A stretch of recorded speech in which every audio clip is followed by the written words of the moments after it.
A very good morning to everyone. ಎಲ್ರಿಗೂ ನಮಸ್ಕಾರ. ಶುಭೋದಯಗಳು ನಿಮ್ಮೆಲ್ಲರಿಗೂ ಈ ದಿನದ ಕಾರ್ಯಕ್ರಮಕ್ಕೆ ಹೃತ್ಪೂರ್ವಕವಾಗಿ ಸ್ವಾಗತಿಸ್ತೇನೆ. ಹಾಗೆಯೇ a very good morning and a very warm welcome to the very first session of third edition of EPHP 2016. We are starting what looks to be a long day of knowledge sharing and learning from each other with the panel discussion. And just as some of the housekeeping information, this is the panel discussion we are starting the day with. After this discussion, we have a 15 minutes break. The tea and the coffee will be served outside this room. And then this room will be divided into two halves, and this will be called as a grand ballroom 1. And the space behind will be a grand ballroom number 2. And there's also a sessions, concurrent sessions, which will be happening simultaneously in Sigma Hall, which is in the lobby on the right side. So after this session, we will have a concurrent sessions happening in 3 different places. So I wish and hope that you will all have a great day ahead. The title of this session is Towards Better Understanding of Health Equity. There are 4 panel members facilitated by Werner Soers. Werner Soers, a medical doctor, worked with poor and indigenous communities in Nicaragua from 1987 till 2003. Having returned to his native Belgium, he joined the Department of Public Health of the Antwerp Institute of Tropical Medicine in 2004. Within ITM, he developed a research and teaching portfolio on social determinants of health and health inequities. With ITM and IPH colleagues, he contributed to the Karnataka arm of the Health Think study, exploring how and why vulnerable populations were left excluded from the Rashtriya Swasthya Bima Yojana. Currently, he is concluding a doctoral study on social exclusion of tribal populations in South India. Now, I kindly request Werner Soers to take this session forward. Thank you very much. Good morning, dear delegates and guests. Good morning, everybody. In good tradition of EPHP, we start with a solid scientific account of problems to solve, moving deliberately to evidence-informed proposals for solutions in policy and practice over the next 2 days. In the second part of our conference title, which is All for Health and Well-being, we already suggest that our proposals will include joint action, ideally structured into multi-sectoral approaches, also known as health in all policies. The first part of our EPHP conference title, Equitable India, refers to our central theme, equity and more precisely health equity.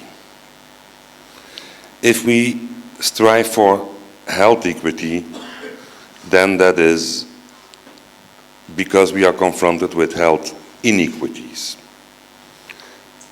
That is, disparities in health that are, according to the well-known definition of Whitehead and Dahlgren, that are unfair,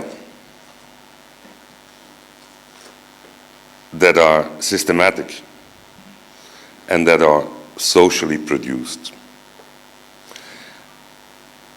Being socially produced, health inequities reflect social inequities. Tackling health inequities thus means improving society way beyond the health sector and access to health services only. The most shocking characteristic of health inequities that they are socially produced, thus man-made, and man-made much more than woman-made, also provides hope and opportunity. In fact, a window of opportunity. They are modifiable. We can do something about it. And as they are unfair, we should do something about it. there is, if we come to our beloved country, there is no lack of evidence on health inequities in India. The high-quality presentations over the next 2 days will make that still more clear to all of us. Already the front editorial of the EPHP abstract book gives you a glance. Out of 1,000 newborns in India, 40 die while still an infant. When comparing to the past, this is progress, this is less. But behind these 40 is a comfortable 12 in 1,000 in Kerala, but also an unacceptable 54 per 1,000 in Assam. If you look at under 5s, all India, India-wide, 5 in 100 die before they're 5 years old. But if we look at our Adivasi and tribal populations, that's 9, almost double. Let us also not forget that health is a key part of well-being as a whole, and that ill health and inequity kills. 17% of all suicides in the world occur in India. And as much suicides as women. The age-standardized suicide rate in India is the 22nd in the world for men, but the 6th in the world for women.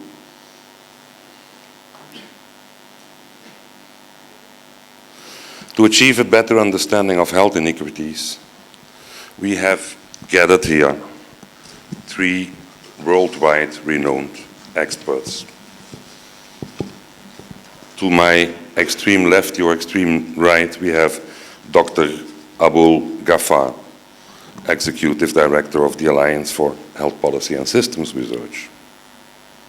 He has been presented to you last night already.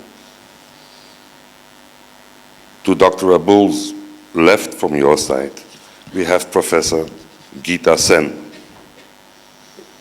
well known to all of you, Professor and Director at the Rami Lingaswamy Center on Equity and Social Determinants of Health, PHFI, Bangalore.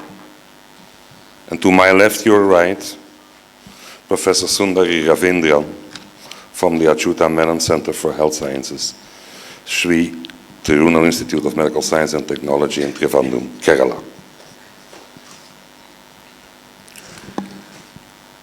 I take off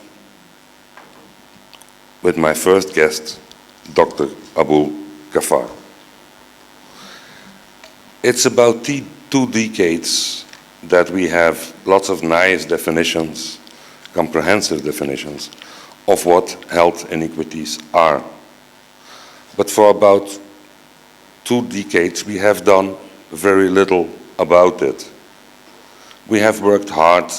We have improved overall average indicators. We have improved disease-specific indicators. And we have done most of these things within the framework of the Millennium Development Goals. That framework came to an end in 2015. Now we have the Sustainable Development Goals. Does this new framework offer us an opportunity to do better in health inequities?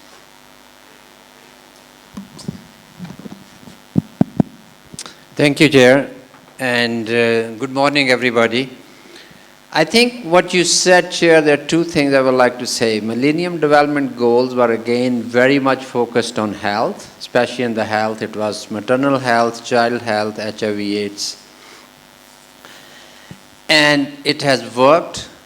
There have been some achievements, but that has created, in fact, more inequities and more silos because we're measuring averages, that's fine. There have been some improvement.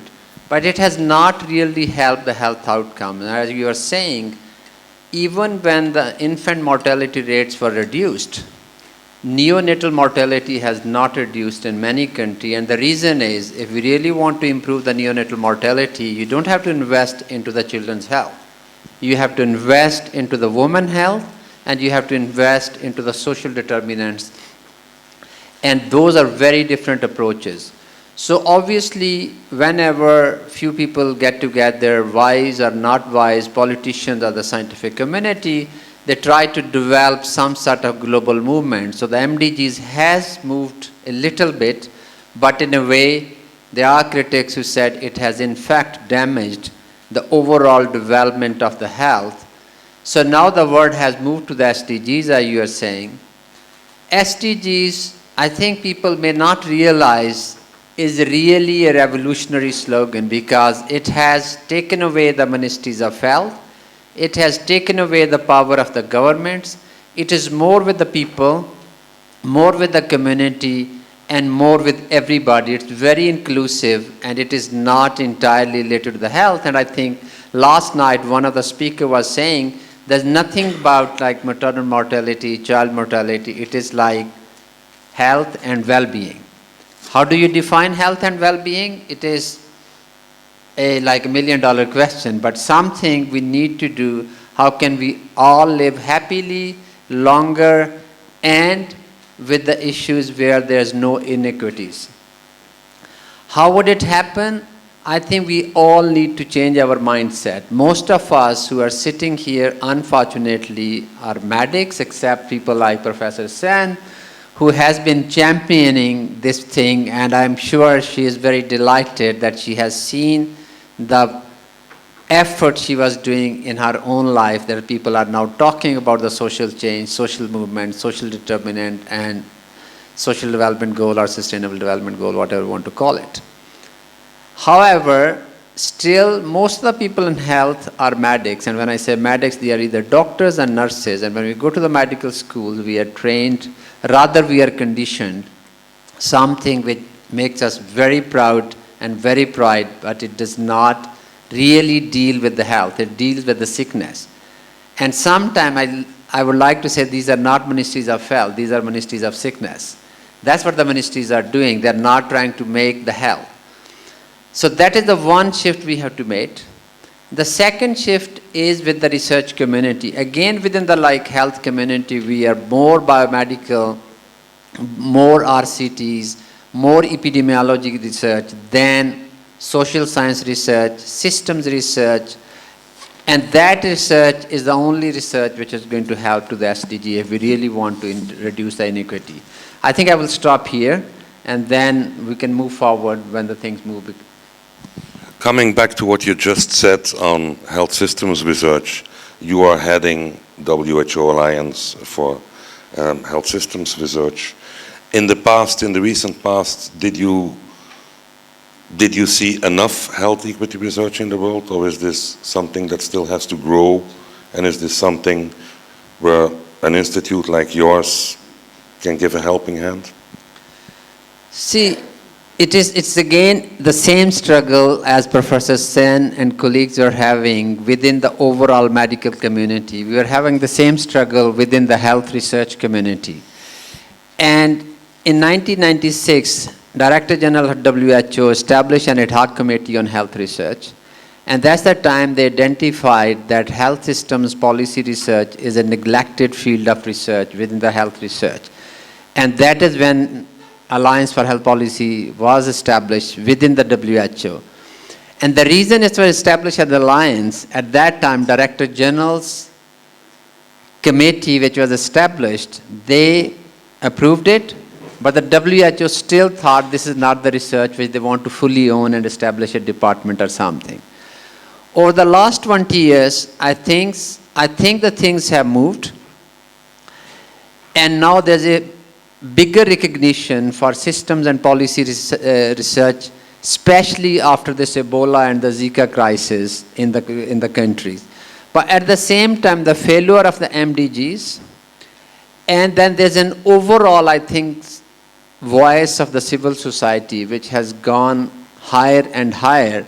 And there are people within the research community who are increasingly showing their concern that only biomedical research is not going to solve the problem. It's very good if you want to, like, see, the bad message is if you look at the cardiovascular diseases, even today, 75% of the deaths are averted by the medication, not by the exercise or the healthy lifestyle.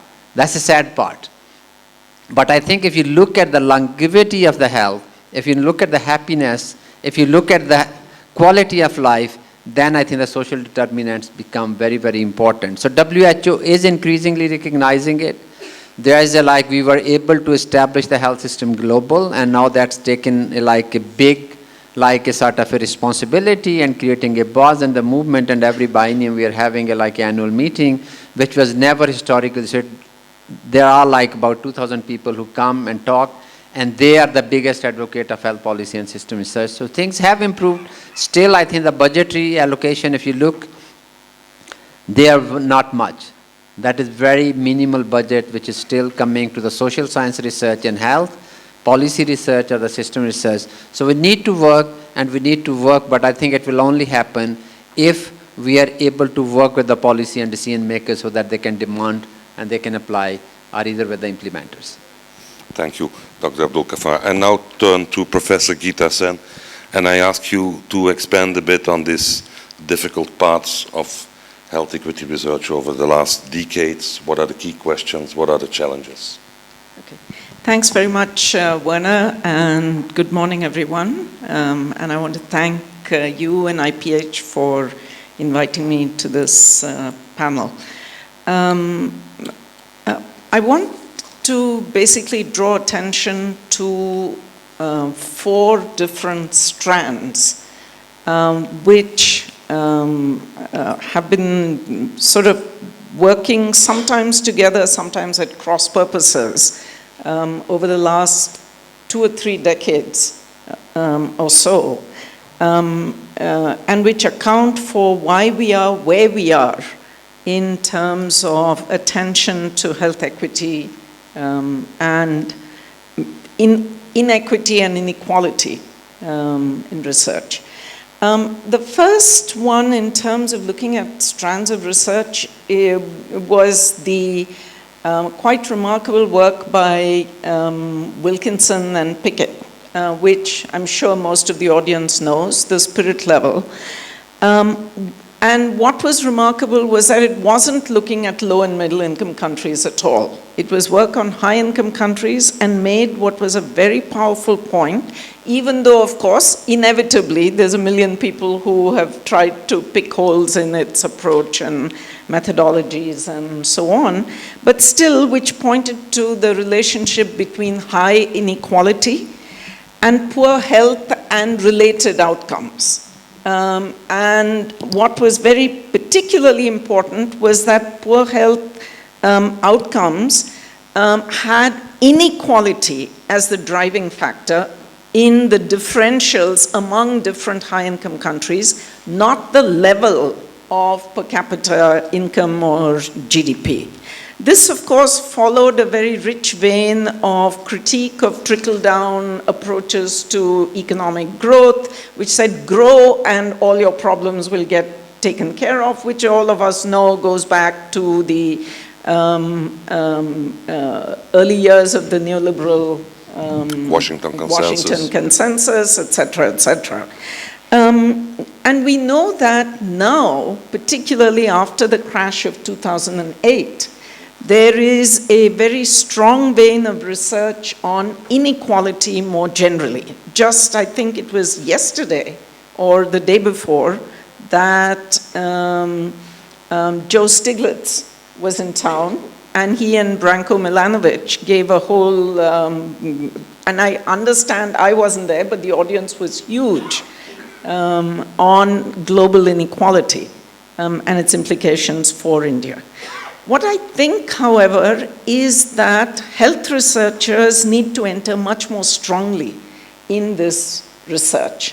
That is, what Stiglitz and people are talking about is general inequality, with a few allusions to health and education, and so on and so forth. But strong research that links what is happening in the economic system to health inequity and inequality, I think, is an area that is really needed. A second strand is, of course, on the social determinants of health, which Dr. Ghaffar has already touched on. And I won't say too much about that for that reason, but of course we all know that there was a WHO commission with its knowledge networks, and we all know that it didn't get very far in terms of being picked up, partly due to the unfortunate demise of Dr. Kim, but due to a whole range of other political economic reasons as well. But even while that commission was doing its work, and I'm speaking now as somebody who was responsible for the Women and Gender Equity Knowledge Network for the commission, we had lots of very lively debates about how exactly to define and understand equity and equality itself. And there was one strand, and I'm sure he won't mind my saying so, which was very much Sir Michael Marmot's approach, which came from his own work in the past, which had been very strongly focused on economic inequality, but to the exclusion of all of the other forms of inequality, whether it's gender or ethnicity or caste, and so on. So a very strong emphasis on poverty related to inequality, but not to all of what now we would call the intersecting dimensions. From this, of course, we all know about the thrust towards universal health coverage and the questions around attempting to bring in universal health coverage. But just picking up on that same question of how one defines and understands equity itself, I would say that one of the biggest challenges that we have with the ways in which we traditionally think about universal health coverage, valuable though they are, is that we don't perhaps pay sufficient attention to the pathways by which we get to universality. Universality is a goal, but we all know we're not going to jump from here to there. There's a pathway. There are multiple pathways. Some of those pathways are more equitable than others. Some of those pathways may be more equitable in terms of taking account of different types of inequity than others. A pathway that goes for the low-hanging fruit of inequality may in fact be showing you moving towards universality, but it's actually may not be touching the deep inequality that in fact is not touched. And my last point is in fact about that deep inequality, because even the National Rural Health Mission, and I've heard this from people who are very closely involved in implementing it, is that they're deeply worried that as much as it may have, and I know this is all open to challenge and question and so on, but I think few of us would deny that it has had some kind of impacts in terms of improving access. The real worry is the bottom 20%. The bottom 20% of women who need maternal care are still not being addressed or touched, despite all of the money being poured down into NRHM over the years. And that bottom 20%, what I'm calling deep inequality, is in fact intersectional inequality. Who is at that bottom are in fact not just people or women who are poor, but who also are SC/ST in India or from marginalized groups and populations elsewhere. It's intersectionality that in fact defines what I'm calling deep inequality, but also is the reason for the persistence of deep inequality. Because you may be able to address the economic sides of it, but addressing the social dimensions of that deep inequality are much, much more complicated, and that's what makes us persist. And that's partly the reason, of course, also when program managers and others go out, they don't want to go to that level because showing results there will take much longer than their usual timeframes tend to be, and they sort of go for what I'm calling the low-hanging fruit. So my last point is really the importance of looking at intersectionality in a much, much more fundamental way than we've tended to do so far. I know that some of you were present at a very interesting workshop, pre-conference workshop yesterday that Sundari led. But we know that this multiple intersecting inequality, the research on this really needs to go much, much further than we have at the present time. One of the challenges we've had with it, precisely because when you throw in so many dimensions of inequality, economic, gender, caste, ethnicity, disability, age, and others, trying to make sense of all of it in a manner that is then translatable either into good research protocols and certainly into programs and policies can be complicated. I do believe that in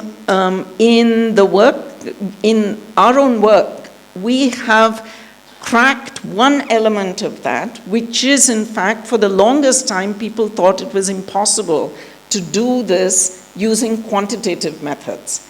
And I believe that that is now possible, and it's possible in relatively simple ways. But what being able to throw strong quantitative methodology into the analysis of intersectionality does for us is that it allows us to do what almost nothing else can do, which is to look at the relationships among what one would call the middle groups.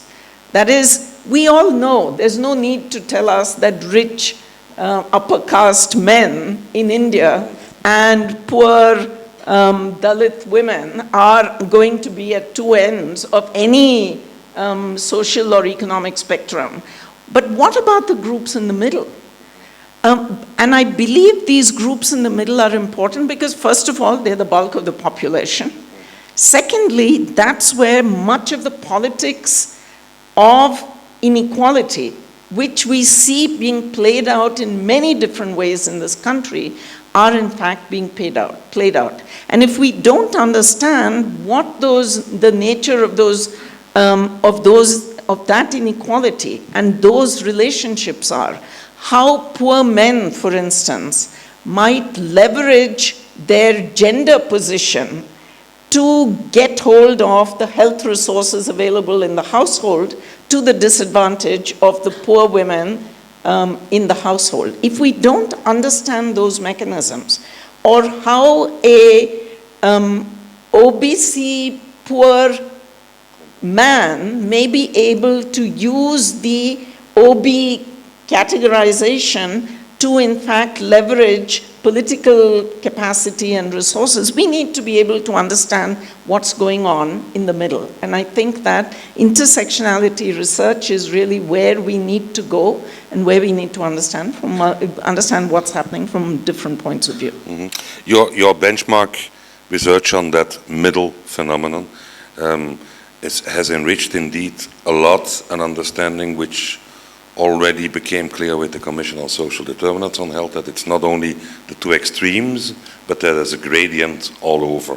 And that gradient is also there in inequity, of course. Now, you said also that the Commission on Social Determinants on Health didn't reach that far, not by itself, but in being picked up afterwards. Would it help if we would all talk the same language? Britons talk inequalities, we continental Europeans talk mostly inequities. US citizens don't like either of these. They look at them as socialist and they call them disparities.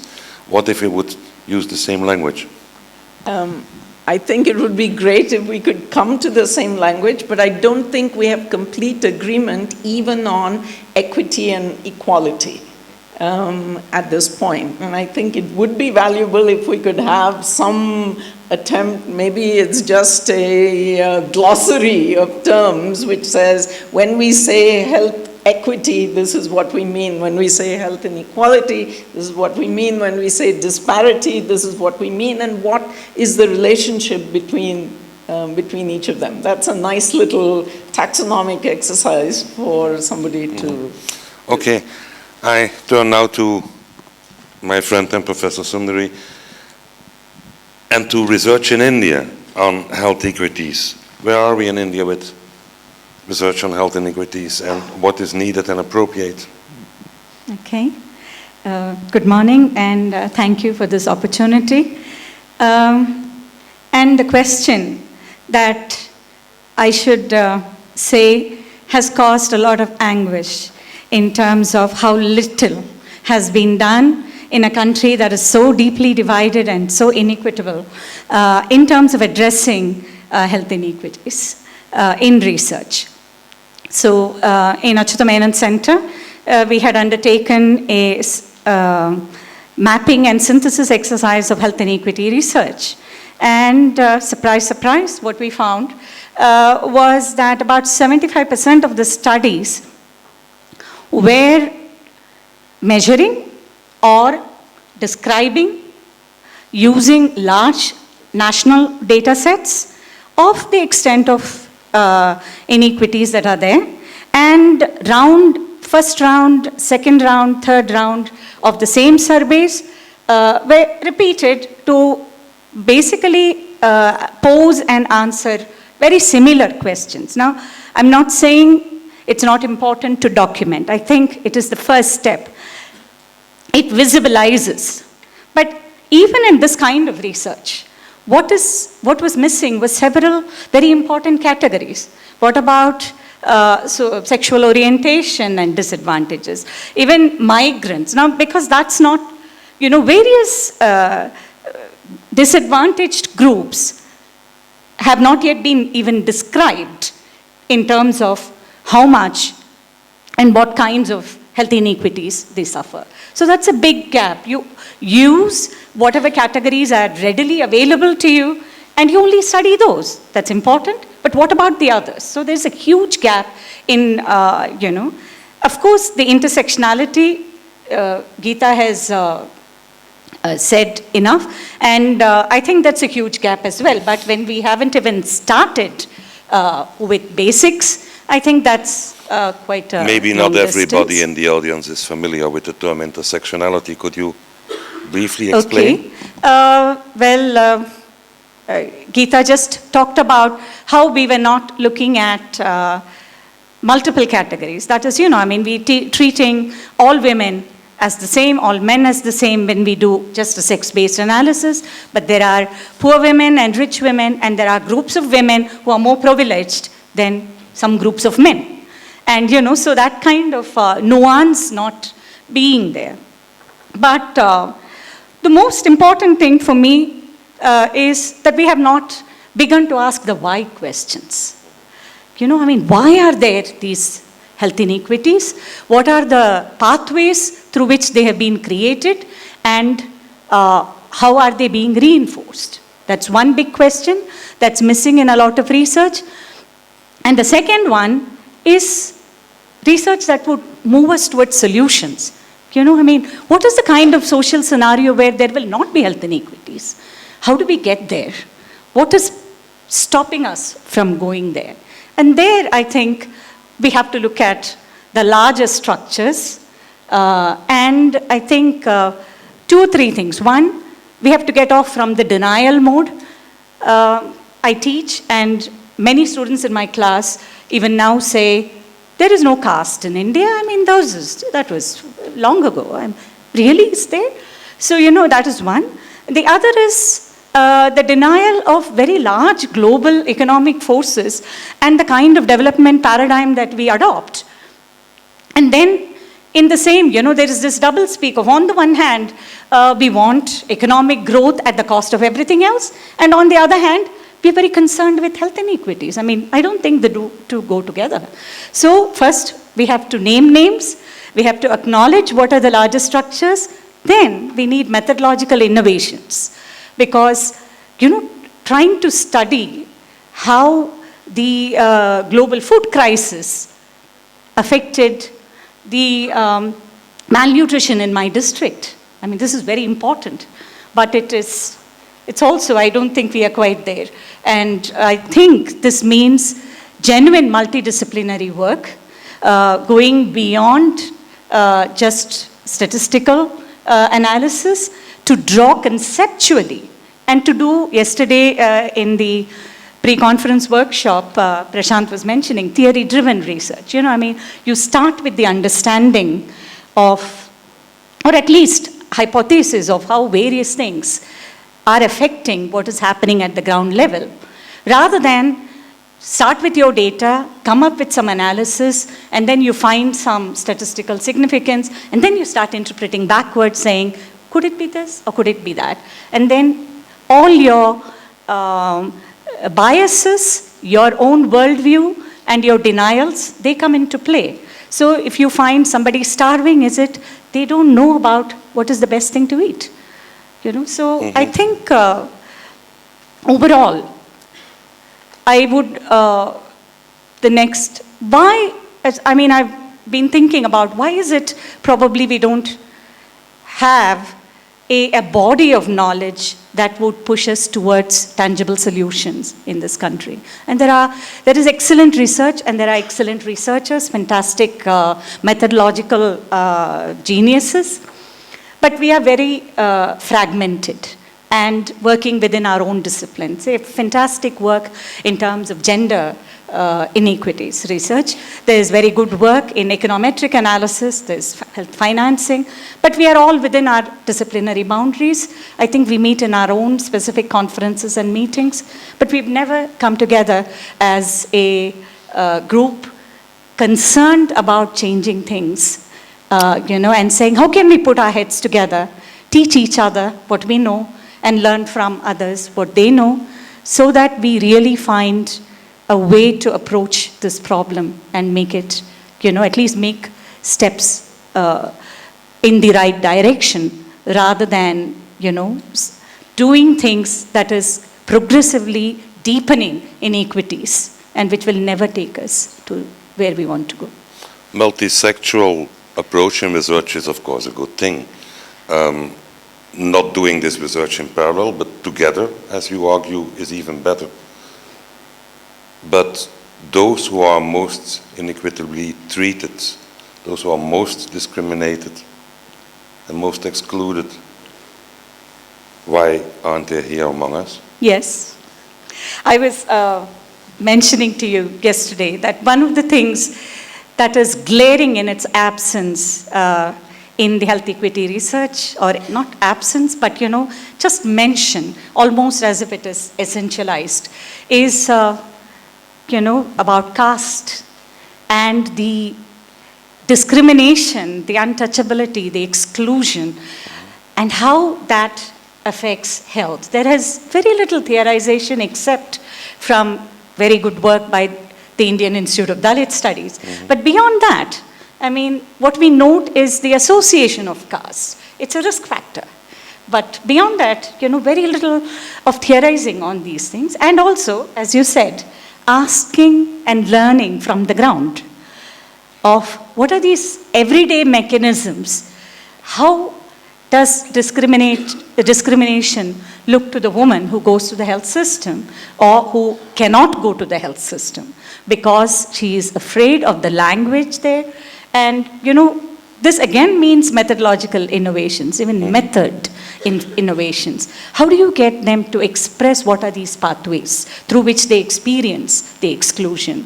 And they do role plays, they tell you that. They tell you in various situations rather than in an in-depth interview or in a question-answer kind of session. So participatory research, but I would even when I say participatory research, I would just like to say backed by the right mindset. You know, it's not a tool of gimmicks. It's something that you are genuinely learning. It's not how do I get them to answer my research question. You know, I mean, it's much more than You that. also made the case, a strong case, how an intersectional approach in research can make the much needed move from descriptive research to coming to describing mechanisms that explain. Now, if I understood it correctly, in an intersectional approach, we don't look at these different localizations of people in parallel, we take them together and we look at what the end result is and how it is constructed. Yes. Isn't there also a risk that then again we turn that as a category or a risk factor? We could. Any method has that issue. But in the intersectionality approach, actually, there is this, what do you call it, a warning against creating a priori categories. Because, you know, I mean, and also assuming that I'm always powerful or I'm always powerless, or that somebody like, you know, I mean, a Dalit rural poor woman is not always powerless. Depends on her age, it depends on who she is interacting with. And, you know, so there could be further marginalized categories than her, like an Adivasi woman, you know, and so on. So to understand that these are mediated by power dynamics, and that it's power that describes where you are located, and this is time specific and it's context specific. So the same person is powerful, powerless, has disadvantages, has advantages, and depending on the research question that you're looking at, you have to then discover which categories matter. It's not that you have to take all the categories, but that in that particular situation, which categories seem to matter. And some of that actually comes from exploratory kind of talks from the group itself, saying, I think I'm better off when I grow older, or that we are not so bad as them, and because of these reasons. So, thank you. All three of you have explained what health equity research should be in terms of fields and in terms of methodology and approaches. Could any of you, or all three of you, also say what it should lead to?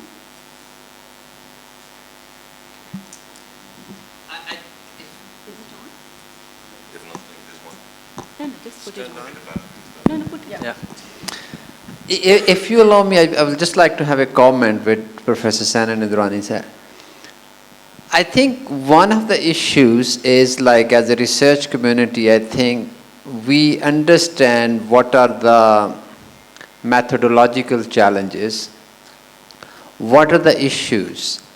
One of the biggest challenge in South Asia, primarily India and Pakistan, they are positions which are accepted, and I was surprised when some of the students say there's no cost, because they are from the urban areas where in the schools this is no more there, but if you go to the rural population, still it is the issue.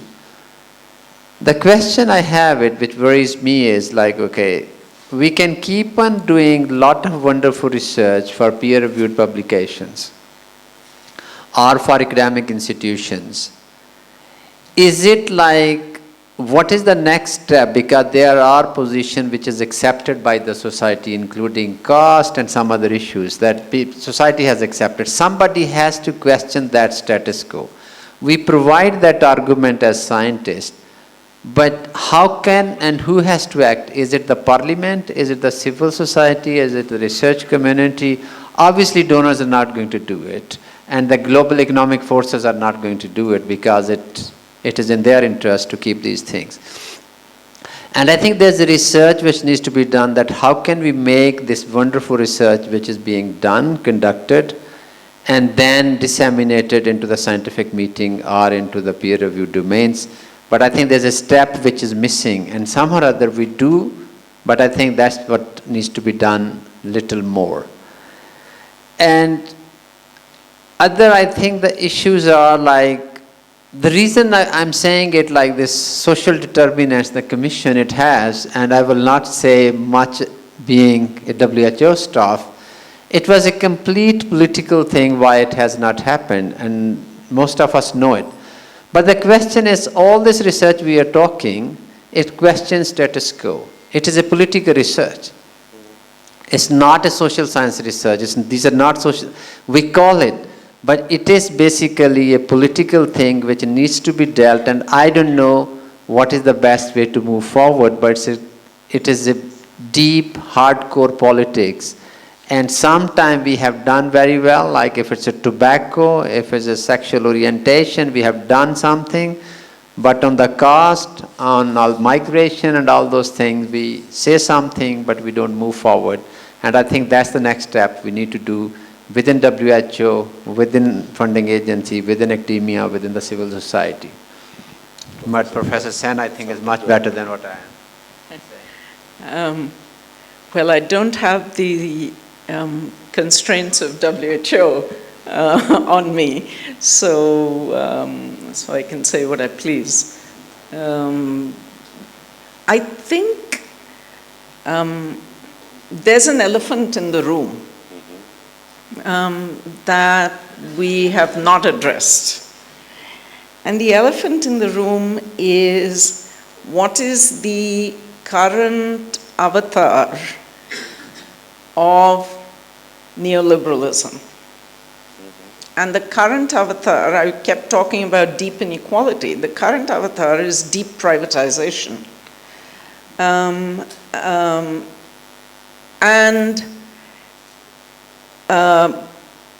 Wherever one looks, whether it is the constraints on WHO itself in terms of its funding and the fact that core funds have become such a small proportion that that the organization is really hamstrung and is being driven into the arms of the private sector or private sector surrogates in a variety of ways.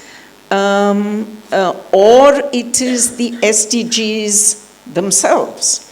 The SDGs are wonderful in terms of, 17 goals and 169 targets and God knows how many indicators and whatever else and everything you want under the sun, including an SDG on inequality.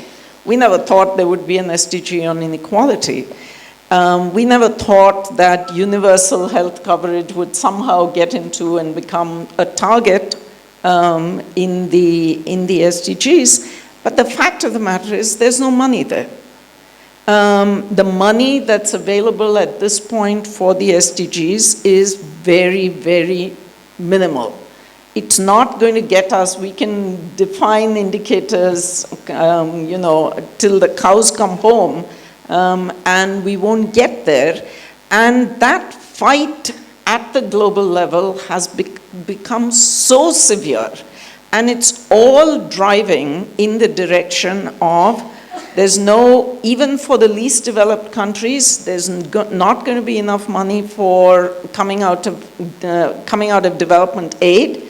Please rely on yourselves, whatever that means, and rely on the private sector. Open up to the private sector. So I think that the biggest political and other challenge that we face at this point is this question of we can keep on talking about equity and intersectionality and all sorts of good stuff. But what is it that we are actually going to be able to do in terms of understanding the rapidly expanding role of the private sector, including within this country? We all know there's no money in the health budget, but where are we? So where is it supposed? Where is the Prime Minister's health assurance supposed to come from? Thank you. Sundri, can you leave us with a word of hope?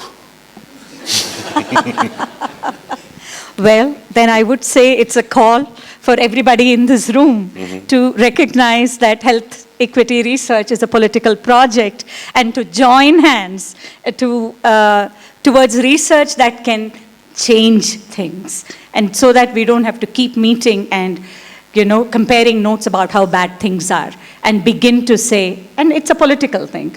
It means you are challenging the status quo, and it's not going to be in many people's comfort zone. But I think if you're all here, you are committed to it, and I look forward to better times ahead. Thanks. Okay. Is that hopeful enough? It is. It has been a pleasure to listen to your rich experiences and wisdom, and I'm sure that it paves the floor on which you can build on in the next 2 days. I thank all of you in the audience, and I thank you three.